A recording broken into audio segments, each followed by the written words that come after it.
chegando também a abril, a gente tem um mês da inclusão, que a gente tem marca muito a questão do acolhimento, do diferente, da acessibilidade.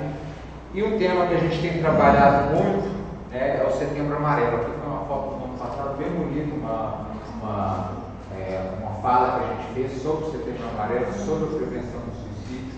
Eu estava comentando, a gente tem vivido o maior adoecimento da nossa sociedade e o suicídio tem se expressado como algo que é um elemento assim, complicador, feio de todo esse processo, então algo que a gente tem que estar bem atento também a como você cobre, né? Como você suporte as pessoas nessa situação. Né? E a mensagem do Setembro Amarelo, que a gente faz aqui, ficou bem bonita essa foto, né? Uma prática meditativa que a gente fez, e com os cães, então é uma palestra com isso. Tinha momentos de meditação, tinha os cães terapeutas e tudo mais. E a mensagem do setembro foi uma mensagem da Zilda Arnes, amar é acolher, é compreender, é fazer o outro crescer. É uma mensagem muito bonita. E a campanha, né, a gente até fez uma fisicamente, é um banco. Vamos conversar. Então, uma das respostas que a gente tem, os caminhos que a gente tem para esse sofrimento, né, psíquico, para a ideação suicida, é conversar, é acolher. Né, e não estou falando procura um psicólogo, estou falando vamos conversar. E aí é uma mensagem que a gente tem 2 anos que a gente tem trabalhado com ela, que tem muita essa dimensão da relação, da troca com o espaço de acolhimento. E como que isso é promotor, né, de uma saúde, como que isso é promotor de um bem-estar.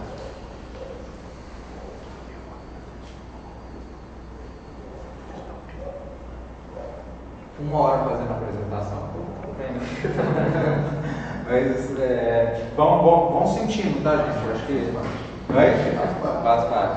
Acho que então vão me dando um feedback se eu tiver uma fala muito inicial, eu vou acelerando, mas eu busquei agora, eu acho que talvez uma primeira reflexão nossa, está muito no que eu estou entendendo enquanto aconselhamento. E tem nome, né? Aconselhamento, acompanhamento, orientação. Então acho que a definição dos termos é algo que é importante da gente pensar também, mas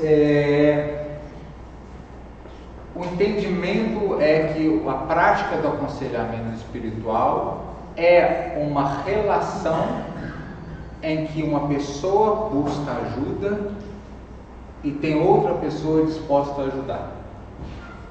E esta relação tem um caráter terapêutico, tem um caráter de promoção da saúde, tem um caráter que potencialmente tem essa proposta de ter uma contribuição de uma melhora da saúde de quem está demandando esse aconselhamento.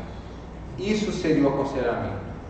E o aconselhamento espiritual é uma prática de aconselhamento que tem como fundamento, que tem como suporte, que tem como embasamento referências espirituais.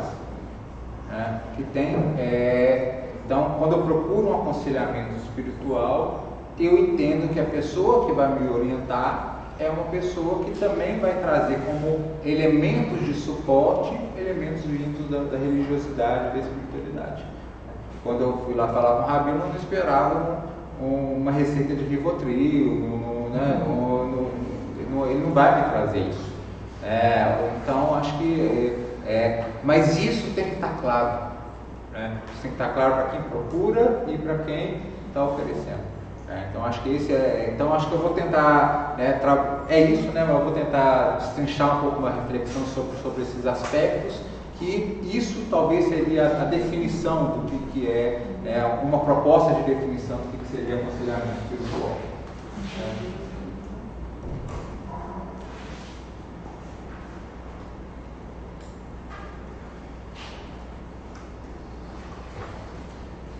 Então, é muito forte essa dimensão, e eu vou trabalhar um pouco nessa perspectiva, do aconselhamento enquanto relação.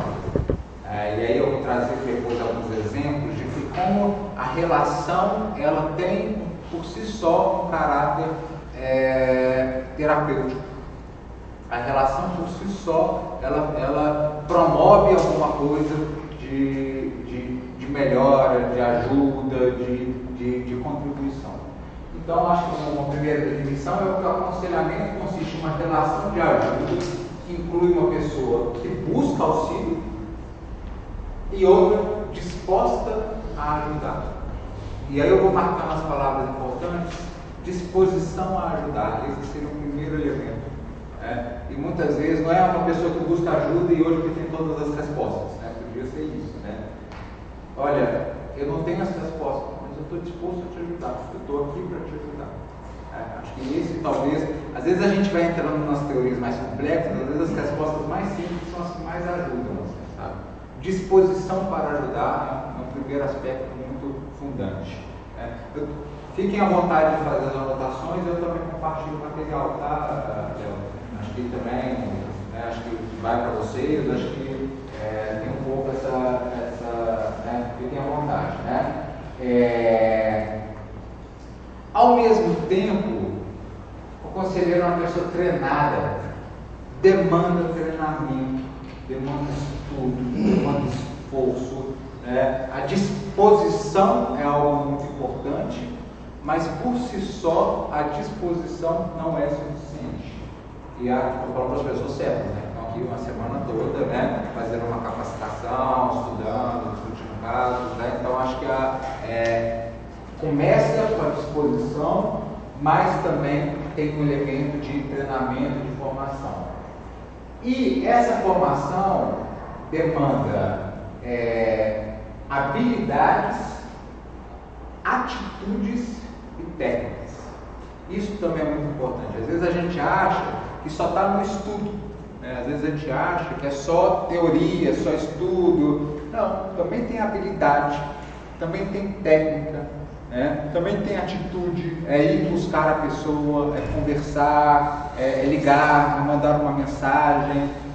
Então, saibam, o que eu estou buscando definir é que não é só no nível conceitual teórico, é também no nível prático, é também no nível das atitudes, é também, outro dia a gente estava lá nessa atividade do Setembro Amarelo.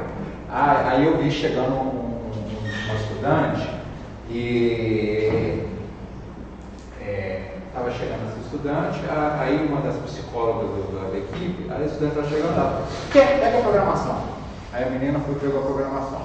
Aí a menina continuou vindo, olha aqui as atividades que a gente vai ter, Aí a menina foi olhando as atividades. Pega a fitinha do Setembro Amarelo, O que eu mostrei depois eu fui conversar com ela, inconscientemente, ela foi colocando várias barreiras para a vida da estudante. Vocês entenderam o exemplo, às vezes na nossa postura, na nossa atitude, eu acho que ela estava super bem intencionada, a psicóloga, mas alguma coisa dela, ela estava com algum receio, alguma coisa, que a aluna ia chegando, ela ia entregando coisa. Eu falei, olha, você está afastando a aluna, acolhe. Se ela está vindo até você, espera ela vir, sorri, espera ela vir, acolhe, tudo bem, como você está, seja bem-vindo, e aí vai, aí, quer ver a programação? O papel está lá, Então, se alguém que está passando, que não está vindo, aí sim, olha, desculpa, às vezes o papel, olha, você conhece a programação do nosso Setembro Amarelo? Então eu estou trazendo aqui, faz sentido esse exemplo, gente? Eu estou trazendo o exemplo de como que a nossa postura corporal, como as nossas atitudes, muitas vezes são impedimento. Às vezes chega, a gente quebrou algumas coisas lá no setor, que o aluno, quando ele chegava, ele tinha que preencher uma ficha, tinha que entregar a carteirinha, tinha que não sei o quê. Era tanta burocracia, que olha o tanto de coisa que a gente está colocando tudo bem? Beleza? Não tinha te visto. Tinha tanta burocracia que é uma barreira. Primeira coisa, gente, é acolhimento. né? Recebe a pessoa, acolhe, oi, tudo bem, bem-vindo, né? Quer uma água, sabe? Então, eu não sei se nos livros tem isso, mas olha, acolhe a pessoa, oferece uma água, como que a gente pode te ajudar? E aí preenche a ficha, né? Preenche a ficha é muito importante, mas são esses os cuidados, né? Partindo do pressuposto de que a pessoa, isso também é muito importante, a pessoa já tem em si os recursos necessários. Não sou eu, conselheiro, líder espiritual, doutorado, tudo que vou fazer o outro, que vou salvar o outro, né? Não sou o super-homem aqui. Eu entendo que a pessoa tem os recursos necessários para conseguir passar por uma situação de dificuldade. E eu, como conselheiro, aconselhador, vou buscar criar as condições para que os recursos da própria pessoa possam emergir. Isso é uma mudança de caráter muito importante, porque eu sou conselheiro e eu vou salvar o outro, para o reconhecimento que a pessoa tem as condições suficientes, e eu vou ser um mediador, eu vou ser um facilitador, eu vou ser alguém que vou ajudar a pessoa a se ajudar.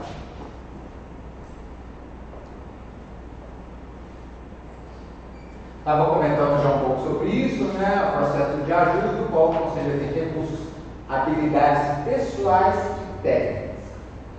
Escuta, pergunta e orienta de modo reflexivo uma pessoa. O objetivo é encontrar alternativas de saída para a resolução de dificuldades e disfunções, a partir da compreensão de uma problemática e otimizar recursos e pontos fortes. Então, muitas vezes, o trabalho do aconselhamento está nas ferramentas de saída, encontrar pontos positivos, pontos fortes. A pessoa, quando procura aconselhamento, às vezes ela está tão fechada no problema, ela está tão escurecida em relação às dificuldades, que ela não consegue, né, ter uma visão mais ampla sobre potenciais saídas. Isso é muito forte no aconselhamento também, da gente buscar os aspectos pelo lado positivo. Olha, então, talvez a aula do humanismo existencial que vocês tiveram, às vezes a psicologia enquanto história está muito voltada no problema, né? Muito voltada na doença, no problema, na dificuldade. A gente também tem que ter um olhar para a saúde, né? Para os pontos positivos, para a espiritualidade. Então, a pessoa chega buscando uma queixa, chega buscando uma determinada dificuldade, mas o nosso enfoque no trabalho não necessariamente é unicamente nessa dificuldade. A gente também busca trabalhar pelo lado positivo, pelo lado da saúde. Né?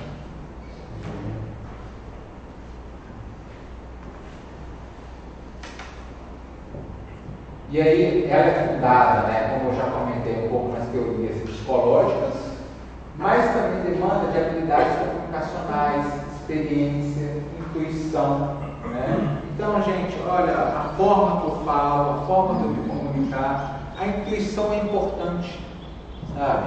E ela no setor tem uma secretária, né, uma assistente administrativa, assim, né? E eu falo assim, ela tem um dos papéis mais importantes, assim, porque ela é o primeiro acolhimento, é quem recebe, né? Aí ela fala, Saulo, hoje mais cedo passou um aluno aqui, não está com a cara, não sei. Aí eu falo, o que sua intuição está falando? Ela não fez formação, não psicóloga, tem, né? Mas a intuição, sabe, tem uma coisa assim da intuição da pessoa. Eu acho que é importante ligar para ela e pedir para ela voltar. E ela acerta, sabe? A intuição dela está sendo treinada, assim, sabe? Então, acho que o estudo teórico não exclui a nossa intuição.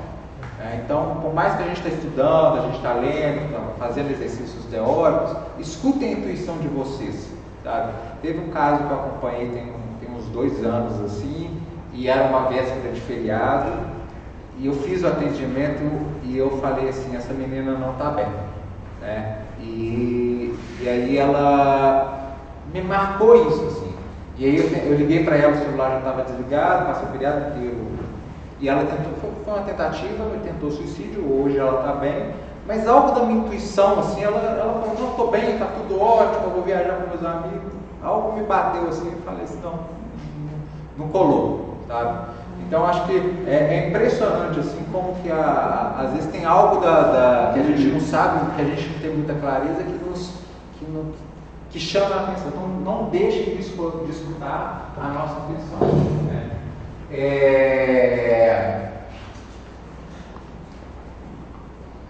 Então, reconhecimento de habilidades comunicativas, né, experiência, intuição, aos problemas, preocupações e aspirações íntimas dos clientes. A gente vai trabalhar com a intimidade da pessoa, sabe? A gente vai trabalhar com aquilo que é mais difícil, mais obscuro, é mais, sabe? Às vezes a pessoa vai, fala, né? Então, tem essa sensibilidade também. Às vezes um tema banal para a gente, às vezes é um tema íntimo, um tema que a pessoa, não sei, eu já escutei muito isso, nossa, eu peguei o telefone várias vezes para te ligar e não te liguei e agora estou te ligando. Né? Então saibam que a gente está trabalhando com essa intimidade. Às vezes a gente não tem essa sensibilidade, a gente quer fazer tudo em grupo, né? Então a pessoa morre de medo de falar em público. Né? Aí a gente vai lá, cria um grupo, né, para falar em público, do medo de falar em público. Né? E não vai ninguém no grupo. Né? Então por que será? Né? Não vai ninguém porque a pessoa tem medo de falar em grupo. Né? Eu tenho muita vergonha, vou lá falar público, eu tenho vergonha. Eu tenho mais um. Exatamente. Então, às vezes as coisas que para a gente são simples e banais, para o outro é fruto de muito sofrimento. Então a gente está trabalhando com a intimidade. Acho que eu estou fazendo de uma forma mais expositiva, tudo, mas eu estou pincelando as palavras em laranja, né? As palavras em laranja nos ajudam, porque talvez eu acho que são elementos centrais. Já comentei um pouco, aconselhamento não é dar conselhos. Né? Às vezes a gente acha que aconselhar é dar conselho. Muitas vezes aconselhar é acolher, é escutar. Às vezes o teu conselho não vai servir para o outro, né? O teu exemplo não vai servir para o outro. Então, o conselho ou o aconselhamento enquanto propor algo vem no segundo, no terceiro momento. O grande trabalho do aconselhamento está na escuta, está no acolhimento, está na sensibilização que a gente tem com a dificuldade do outro. Né? Eu estou com uma dificuldade muito grande que eu não estou conseguindo estudar e trabalhar ao mesmo tempo, isso tá me tirando o sono. Diminui as horas de trabalho, tal, né? A gente já tem uma resposta pronta, assim, né? Tá, muito simples, né? Olha, às vezes e a pessoa vai embora e nunca mais volta. Né? É isso que isso acontece muito. Quando você traz uma resposta que tampa a angústia da pessoa, ela não volta. Olha, mas como é que está sendo isso para você? Mas qual que está a sua dificuldade? Me fala um pouco sobre isso. Nossa, eu fico aqui imaginando, eu não sou você, né? Mas eu fico imaginando que está sendo muito difícil para você estar passando por essa situação. Então, às vezes a pessoa não quer uma resposta que você ajude ela a montar uma agenda, aí não estou tendo, eu vou arriscando nos exemplos, né? Eu não estou tendo mais tempo para rezar, eu não estou tendo, estou trabalhando tanto. Não, mas tem essa reza que é 5 minutos, pode rezar antes de dormir. Vai dar tempo sim. E semana que vem você me volta porque eu quero que você reze todo dia. Aí a pessoa não volta. Então a gente tem que acolher, porque às vezes é o que ela está falando para chegar na intimidade. E isso é muito comum. A primeira coisa que as pessoas te procuram, muitas vezes, não é o que ela realmente precisa. A pessoa te procura com um problema inicial, e desse problema, depois de um tempo, aparece a queixa verdadeira. Então, o nosso exercício de escuta está justamente nisso. não necessariamente, esse é o problema da fichazinha, que vai lá, qual que é o motivo, né? Você vai lá. Às vezes o primeiro motivo, muitas vezes o primeiro motivo não é o verdadeiro motivo. E a pessoa testa, né? ela te testa, vamos ver se ele se ele vai me ouvir. Então eu testo com um probleminha pequenininho, né? E que também é um pouco verdadeiro, para eu ver se eu tenho o acolhimento, o espaço necessário para trazer realmente a minha o elemento central que tem me incomodado, né?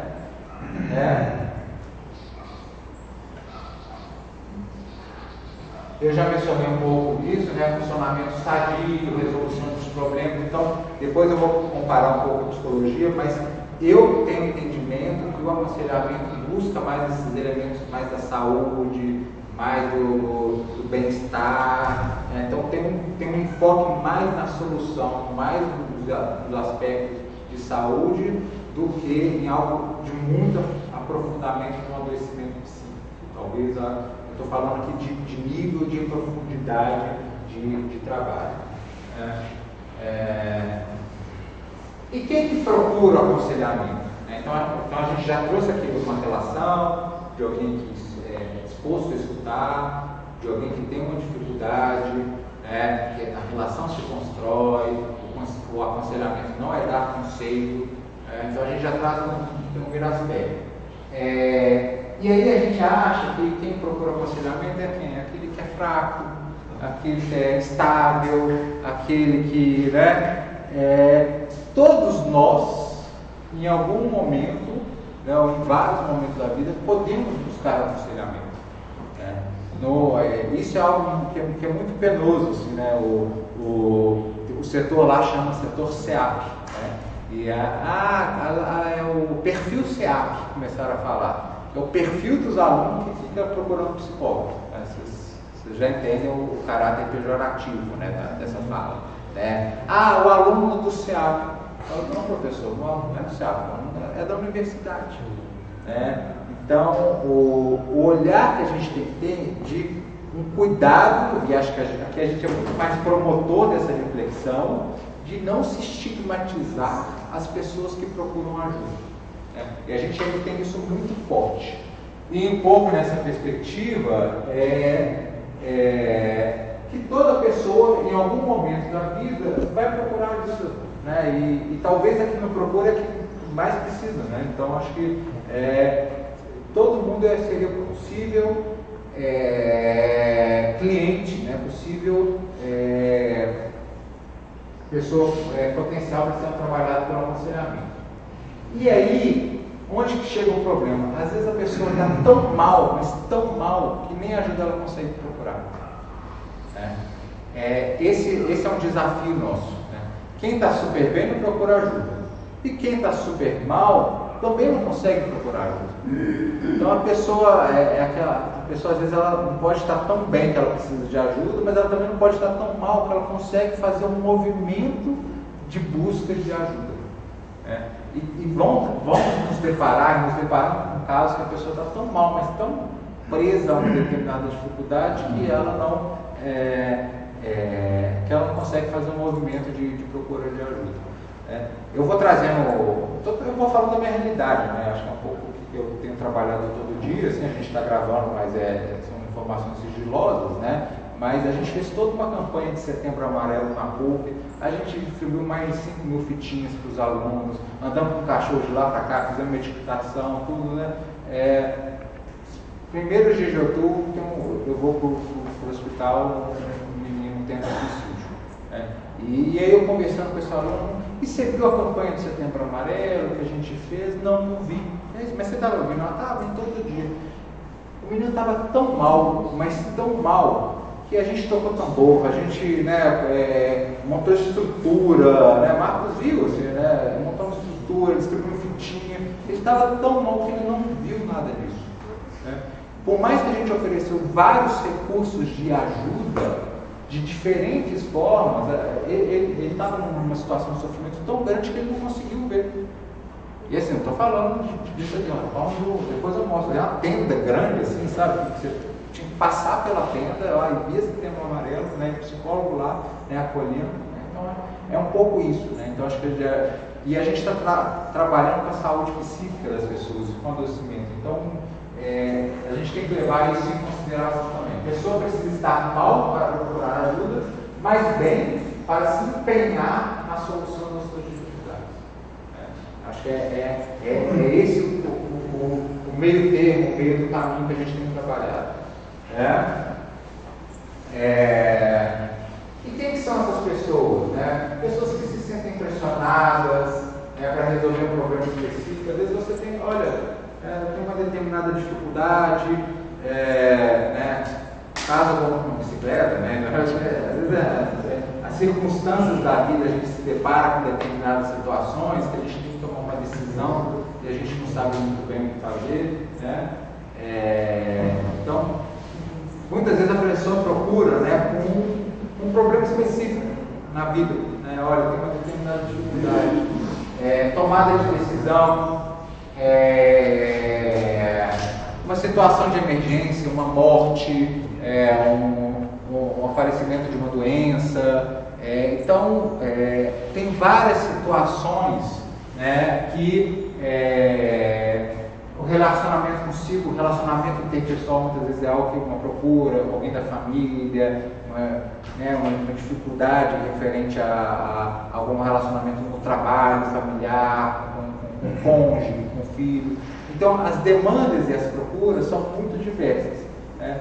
Então, tem elementos pessoais, da própria história de vida, quanto elementos circunstanciais, quanto elementos de tomada de decisão. Então, a gente tem vários aspectos, vários elementos que a gente vai trabalhando nessa perspectiva. Como estamos, gente? Tranquilos? Cansados? Está dando para render? Ótimo.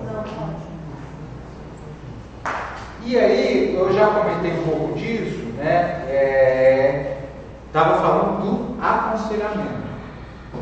Agora, o aconselhamento espiritual. E aí, vamos conversando.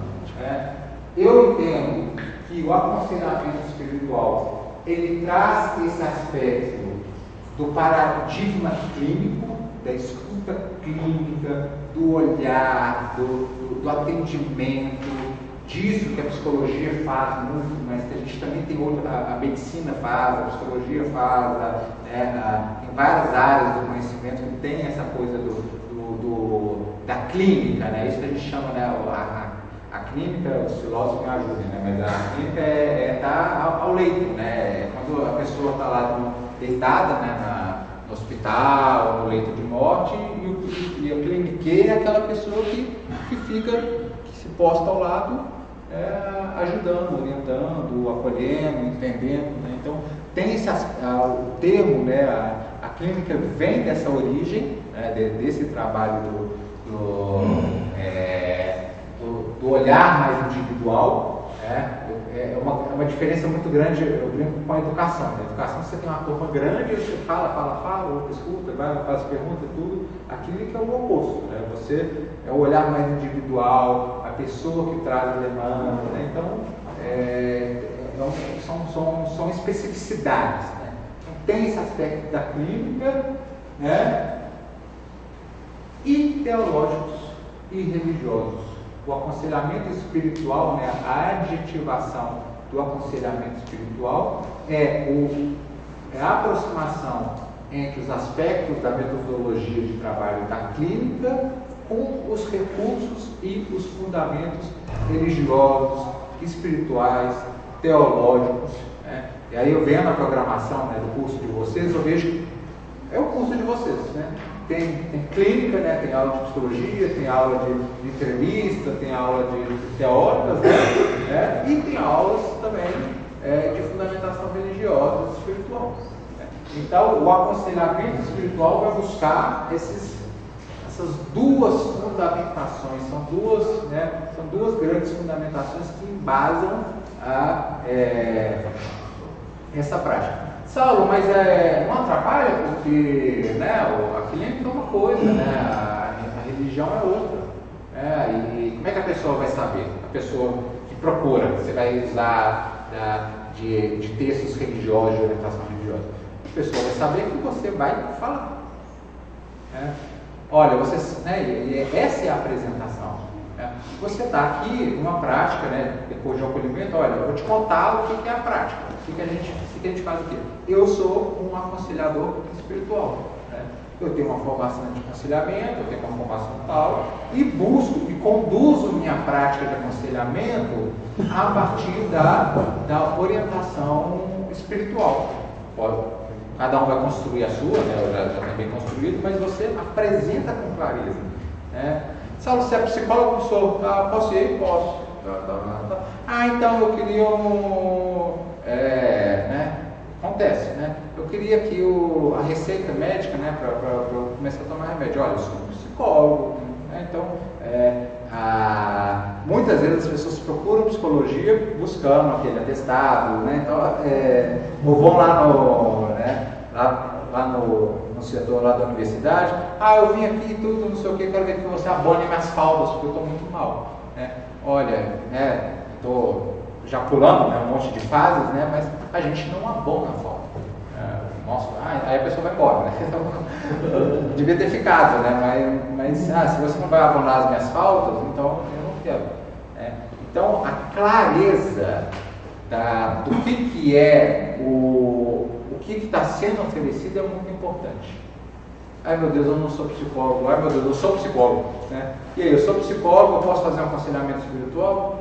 Pode, desde que você se posicione enquanto aconselhamento espiritual. Né? O texto da Ana Bota, ela fala um pouco disso, assim, né? Ela faz talvez um pouco quase até pejorativo quando ela vai falando do misticismo e tudo mais, mas ela fala que são coisas diferentes. Eu não acho que são tão diferentes. Eu acho que se você deixa com clareza de onde que é a tua prática, né, isso está muito bem. E possivelmente a gente tem pessoas que procuram psicoterapia e também procuram aconselhamento espiritual. Ou tem pessoas que se sentem bem procurando aconselhamento espiritual e não psicoterapia ou não psiquiatria. Né? Então acho que é essa especificidade. Né?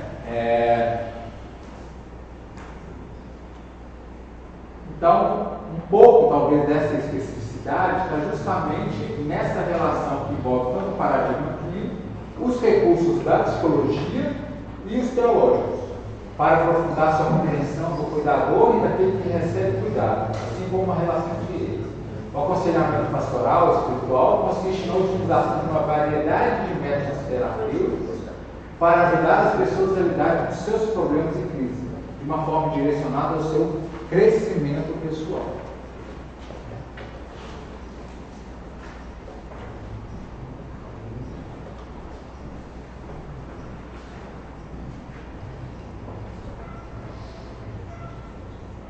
E aí, eu estava, só para a gente fecha essa primeira ponte, né, essa primeira reflexão. O aconselhar, a pessoa que busca aconselhamento é aquela pessoa que está passando por uma situação de sofrimento, é a pessoa que busca ajuda, é a pessoa que busca orientação, ou por uma fase da vida, ou por algo específico, não necessariamente é uma pessoa fraca, né? Então acho que é alguém que realmente está buscando ajuda. E o conselheiro, né? O conselheiro é aquele que lida com a intimidade do outro. Né? Se quem busca aconselhamento é aquele que precisa falar da sua intimidade, o conselheiro é aquele que lida com a intimidade do outro. É aquele que acolhe a dificuldade do outro, que sensibiliza com a dor do outro. Né? E aí a gente não pode perder essa sensibilidade. Né? Às vezes a gente fica imaginando quem trabalha com esses hospitais, né? e muito próximo da morte, muito próximo. Depois eu lembro que tem um livro de um neurologista que ele vai operando só, né, ele fala 50% dos pacientes mortos. Né? E aí ele, em determinado momento do relato, olha que interessante esse tumor que tomou o cérebro. Então, ele esqueceu que tem uma pessoa ali, ele está lá no tumor, está lá, né? Às vezes é um bom médico, ele está cumprindo bem a função dele lá e salvando, né, o cérebro, o corpo das pessoas, mas essa dimensão da pessoa, do corpo, né, do acolhimento, da sensibilização, perdeu. Assim, né? E algo que o aconselhamento, que o conselheiro é alguém que se sensibiliza, né? E acho que, querendo ou não, a gente não pode perder isso de nos acolher, nos sensibilizar, né? Faz um movimento, né, de estimular o potencial de cura da pessoa, né? E aí, isso é muito importante. O conselheiro, para eu me sensibilizar, para eu cuidar do outro, eu tenho que me afastar de mim. Saulo, eu queria fazer um atendimento de aconselhamento? Claro, vem. Então, estou muito mal porque faleceu uma pessoa da minha família. Então, João, também estou mal porque também morreu uma pessoa da minha família. E às vezes, às vezes você também está mal. Às vezes você também está mal. E você tem que saber lidar com isso, porque esse não é o espaço. E talvez, já adiantando também um pouco a discussão, eu tenho que saber se eu dou conta de aconselhar determinada pessoa. A pergunta é, até onde vai a prática do aconselhamento? É uma pergunta, até onde que eu dou conta? Sejam sinceros com vocês e com os outros. O que o conselheiro pode ou não pode fazer? Não tem uma resposta pronta. Mas até onde que você tem mais clareza, mais firmeza que você dá conta? Se você se deparar um caso de ideação suicida, um caso de uma pessoa com depressão muito profunda, um caso de uma pessoa que está passando por uma dificuldade muito parecida com a sua, estou querendo me separar da minha esposa, que não está dando certo, e eu estou passando por uma situação parecida dessa, eu dou conta de escutar isso? Eu consigo fazer um aconselhamento de alguém sem que isso mexa comigo? E aí tem aqueles o jocoso é isso, o fácil é isso, aquele conselheiro que fica só falando de si, contando o caso seu, falando, você está com essa dificuldade, eu vou te contar como que eu superei essa dificuldade, vai lá, meia hora lá contando, falando de si. Sei lá, grava um vídeo no YouTube, sei lá, vira blogueiro, Instagram, sei lá, não dá mais certo, porque esse é bonito assim, essas histórias pessoais, mas não é o espaço. O espaço do aconselhamento não é esse. Então, tirado essa coisa que é muito comum, é eu reconhecer o que é o meu limite. É eu ter clareza, e não é problema nenhum. Eu já vi aqui algumas vezes e tudo, estou te acompanhando, mas eu estou no momento, ou esse tema é um tema que eu acho que eu não posso te ajudar, não consigo te ajudar. Então, eu vou te propor A, B ou C. Procurar um aconselhamento, eu te indico tal pessoa, procurar uma psicoterapia, procurar outra forma de ajuda, conversar com alguém da sua família. Então, eu saber o meu limite e fazer uma proposta se for o caso de interrupção. Aconselhar, portanto, não significa dar conselho, a gente já conversou, mas sim o ato de desprender de si mesmo, isso que a gente está falando. Eu me desprendo de mim mesmo para abrir ao outro, tornando-se ouvinte, testemunha solidária, das facetas mais íntimas e preciosas que o outro traz. Ser ouvinte. Mas então só ouve. Só ouve. Quem já passou por esse processo não sabe o tanto que isso é importante.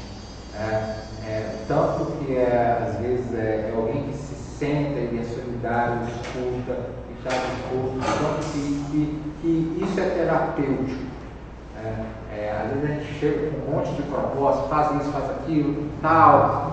Às vezes teve recentemente alguém me mostrou um WhatsApp do terapeuta, e a pessoa trouxe uma dificuldade tão grande e tal, e o terapeuta respondeu, olha, eu aprendi que quando eu não tenho nada a dizer, eu fico em silêncio. Puxa vida, pagando cara a sessão de terapia, tudo, e a pessoa fica em silêncio, e a pessoa me mostrou, olha como é que, puxa vida, era isso que ela estava precisando ouvir.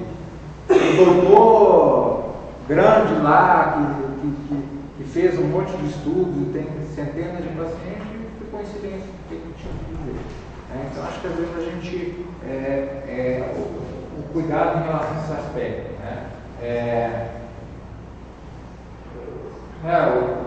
usando o olhar, é alguém que faz a diferença pelo toque carinhoso, sensível e criativo, processos de trocas mútuas e contínua, possibilita esperança e transformação.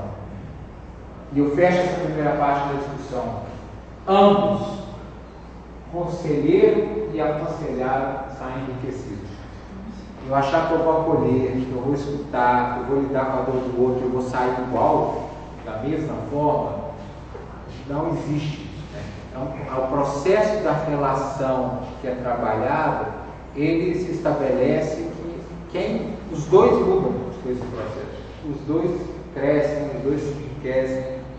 Não acham que quem conduz um verdadeiro processo de aconselhamento se transforma junto com a pessoa que é transformada.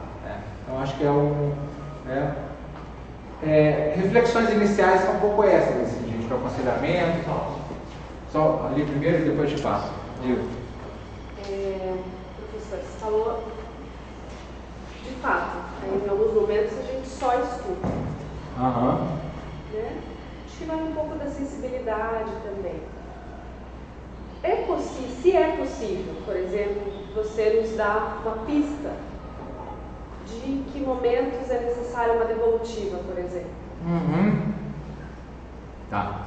E acho que é bem importante sua pergunta. Eu acho que, enquanto experiência, eu vou aos poucos. E acho que isso seria o primeiro momento. Assim. Então, a escuta ela é muito importante. E também os psicanalistas ficam só escutando e não respondem nada. Assim, Tem uma prática que eu acho que é muito interessante, é você devolver para a pessoa o que ela está te falando, para você mostrar que você está escutando ativamente o que ela está dizendo. Olha, eu estou muito triste porque eu perdi o emprego. Aí eu, olha, pela forma que você está me falando, imagino que deve estar sendo muito doloroso para você esse momento de perda de emprego. É isso mesmo? Então, toda palavra importa. Está sendo muito doloroso para você. Eu não estou falando que está sendo muito doloroso. Da forma que você está falando, parece que está sendo muito doloroso. Eu sei o que é isso. É muito doloroso perder emprego. Também não estou falando isso. Então, a parte da escuta ativa, e um pouco da metodologia de que dá recurso para que a pessoa busque a própria a saída das dificuldades dela, seria um pouco nesse direcionamento. E talvez no segundo momento, talvez não no primeiro atendimento, mas no segundo. Agora, se é um atendimento breve, as pastorais penitenciárias, tem uma série de grupos que são atendimentos únicos, o trabalho nos hospitais, você não sabe se a pessoa vai estar lá no dia seguinte, então às vezes você tem que fazer uma intervenção única. E aí coloca, eu posso te ajudar de alguma outra forma? Você já pensou, o que você vê como saída? Esse exemplo da dificuldade da perda de emprego. E o que você pensou sobre saída? Eu não consigo pensar em nada. Vamos pensar juntos? Eu posso te ajudar assim? Você já imaginou alguma coisa? Então é sempre,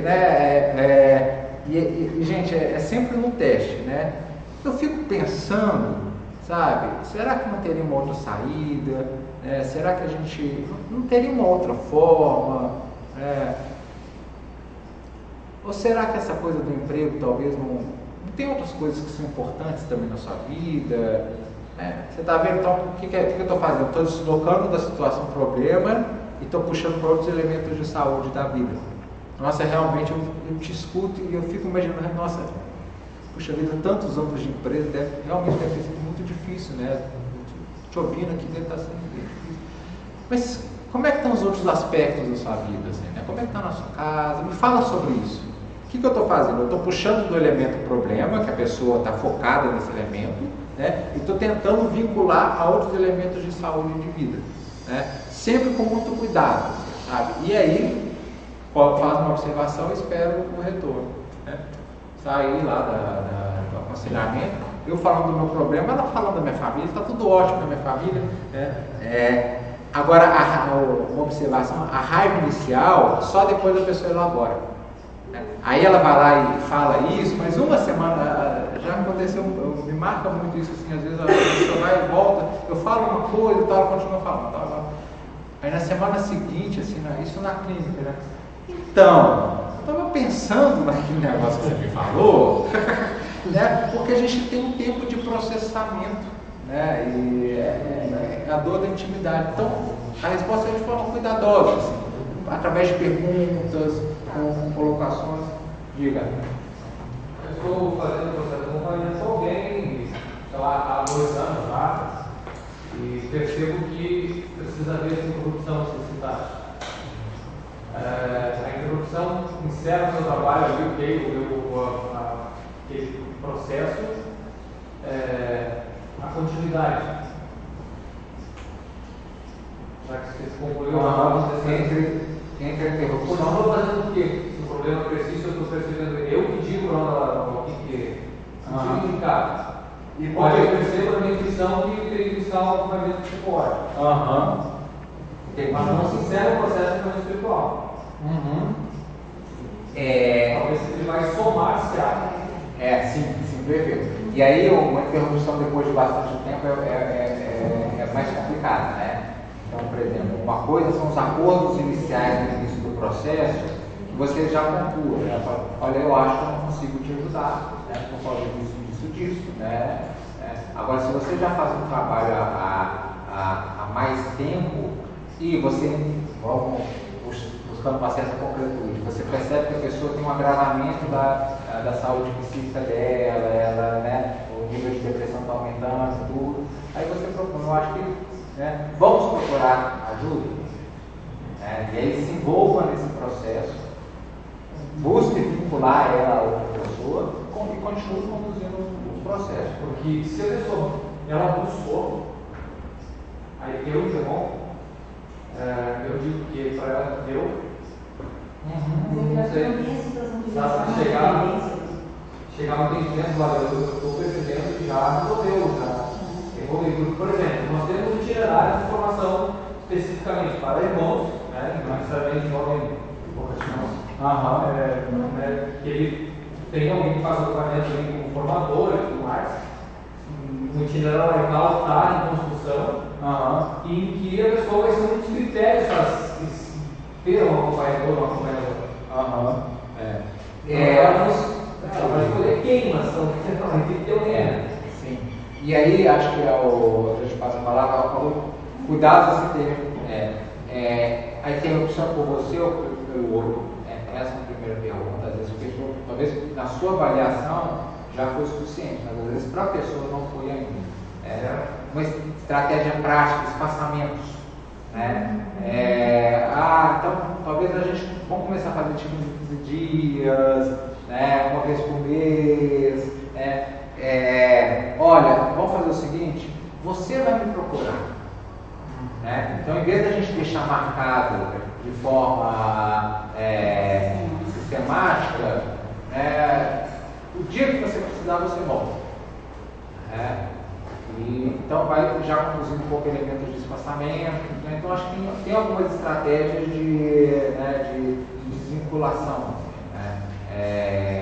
A alta, é o passe, tem várias ferramentas que a gente vai utilizando, e aí tem gente que começa aí tem psicólogos que contam que passaram anos fazendo terapia e tudo mais, e de tempos em tempos marcam, né, um terapeuta, um check-up, né? Faz de 6 em 6 meses, uma vez por ano, faz uma volta, assim, né? Então, mas acho que essa desvinculação agora, gente, número de atendimento não é solução, né? Às vezes a pessoa está indo toda semana, não sai do lugar, sabe? Volta e fala, né? Você vê que não avança, né? Tempo não diz muita coisa. Assim, né? Diga. Mas eu acho que a gente tem que estar perceber quando aquilo não é mais um aconselhamento, e sim uma dependência. Isso. E aí é perfeito para dizer, olha, mas não precisa dizer, tu está dependendo de mim, né? Vai até para ela se ver conta, não, tu já consigo caminhar para minhas pernas. Sim. Só que é perfeito. E aí, às vezes, a psicoterapia paga, né? Então, é muito bom você manter alguém que vai toda semana lá e você recebendo. Então, esse cuidado dessa... Né? Tem um material, vamos variar um pouco a dinâmica, eu acho que é legal. Eu não sei se vocês conhecem esse texto do Rubem Alves, que ele escreve um texto sobre a escutatória. Tem podemos fazer uma leitura dele? Eu acho que a gente tem muito curso de oratória, né? A gente gosta muito de falar, mas e o curso de escutar? Né? Vou distribuir, às vezes a gente faz uma leitura breve em pequenos grupos, né? E aí a gente vê o que o Rubem Alves tem para ensinar para a gente sobre esse tema. Então, só voltando um pouquinho na questão, antes do texto, voltando um pouquinho na questão do Marcos, é que buscando a origem desse curso aqui. Sim, ótimo. Na origem era exatamente para dar uma resposta a essa necessidade que o Marcos está levantando, ou seja, de acompanhar pessoas, principalmente no seu processo de discernimento vocacional, seja irmão, seja leigo, seja. Claro que nesse caminhar, poderá nós percebermos como acompanhadores situações que precisaria de um outro profissional. Isso, então, ali que aparece, vai interromper ou não, eu entendo que o processo de ajuda na caminhada vocacional, ela deverá continuar. Vai depender também da qualidade da busca dessa pessoa para outra ajuda, a não ser a nossa, né? Isso. Quando é que isso aí termina? Eu acho que é uma negociação entre ambos, em que a empatia, a forma de acolhimento para o processo vai definir. Isso. Então, eu entendo que não existe aqui, e tem que vai nos dar, termina após um ano. Às vezes termina muito tempo, né? Ou até menos. Isso. Perfeito, concordo. E é um pouco isso, né? Porque você vê, eu fico pensando nos cuidados, né? Às vezes você encaminhar é você abandonar a pessoa, né? Dentro do manejo do suicídio, né? Encaminhar, a gente fala que às vezes é encaminhar para a morte.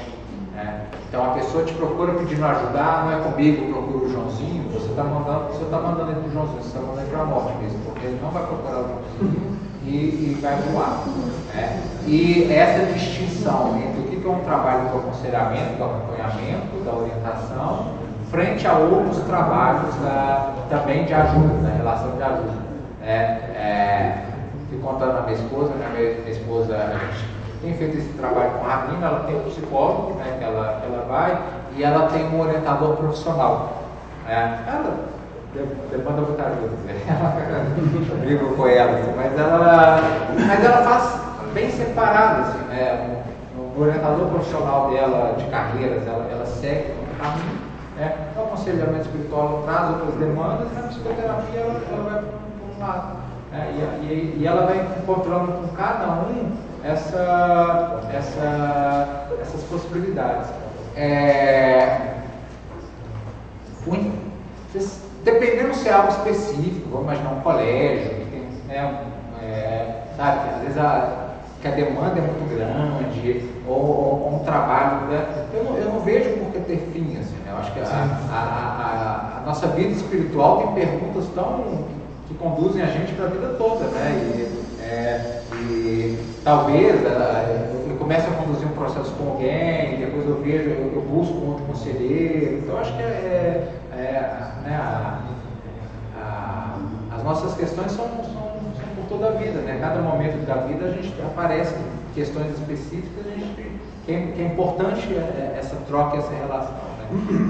E a gente tem valorizado cada vez mais isso, né? Nas empresas, dos mentores, né? A mentoria entre pares, né? Então, espaços de escuta, de troca, de acompanhamento, aconselhamento, tem se tornado cada vez mais valorizados. Assim, né?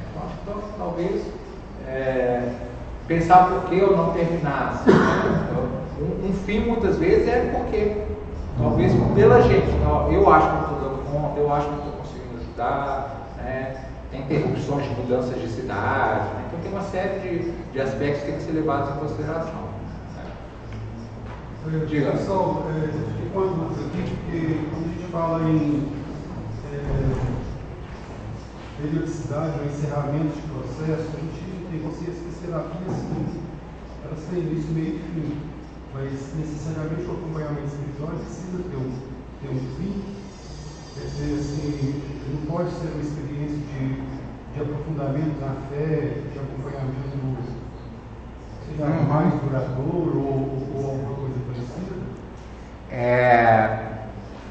Então, concordo, acho que não necessariamente precisa ter um fim, né? Eu acho que, e aí é um pouco que a gente estava conversando, acho que cada fase da vida ela tem demandas específicas e a gente vai se deparando com situações, né? Acho que a observação da colega, às vezes tem que ver se está fazendo sentido, né? Qual que é a busca, acho que, mas sim, cada momento da vida a gente passa por situações específicas. Eu acho que a nossa construção da espiritualidade eu estava comentando, é por toda a vida, né? Acho que a gente vai se deparando e vai buscando se conhecer, né? Acho que são as perguntas, né? Eu me conhecer, eu pensar no meu lugar no mundo, eu pensar na minha relação com o outro, né? Eu acho que todos esses aspectos são importantes.